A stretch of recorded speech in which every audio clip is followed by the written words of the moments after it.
नमस्कार मित्रांनो, स्वागत आहे तुमचं आपल्या यूट्यूब शॉर्ट्समध्ये. मित्रो, या व्हिडिओमध्ये आपण बघणार आहे difference between order and molecularity of the reaction, जो की आपल्या केमिकल कायनेटिक्स टॉपिकमधला अत्यंत महत्त्वाचा पॉईंट आहे आणि हा फ्रिक्वेंटली आस्क्ड क्वेश्चन देखील आहे. इम्पॉर्टंट क्वेश्चन आहे बोर्डाच्या दृष्टीने सुद्धा. सो आपल्या केमिस्ट्रीच्या येणाऱ्या बोर्ड एक्झामला येऊ शकणारा हा एक प्रश्न असेल. बघूया आपण. First difference, order is experimentally determined property. आणि जर आपण बघितलं तर मॉलिक्युलरिटी ही मात्र थेरॉटिकल एंटिटी आहे.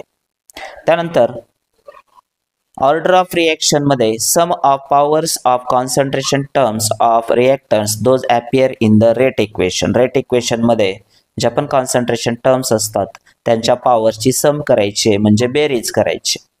आणि मॉलिक्युलरिटी मध्ये हेच काय असतं, it is the number of reactant molecules taking part in an elementary reaction.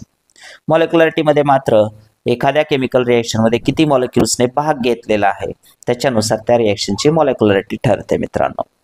तिसरा आणि शेवटचा डिफरन्स आहे, it may be an integer, fraction or zero. Order of reaction integer असू शकते, फ्रॅक्शन असू शकते किंवा झिरो पण असू शकते. परंतु मित्रांनो मॉलिक्युलरिटी मात्र काय आहे, इंटीजर आहे. सो अत्यंत छोटा आणि अत्यंत महत्त्वाचा असणारा केमिकल कायनेटिक्स मधला आणि सोपा देखील क्वेश्चन आहे मित्रांनो, जो सहज तुम्ही 2 मिनिटात तयार करून जाऊ शकता. सो वाचायला विसरू नका. थँक्यू.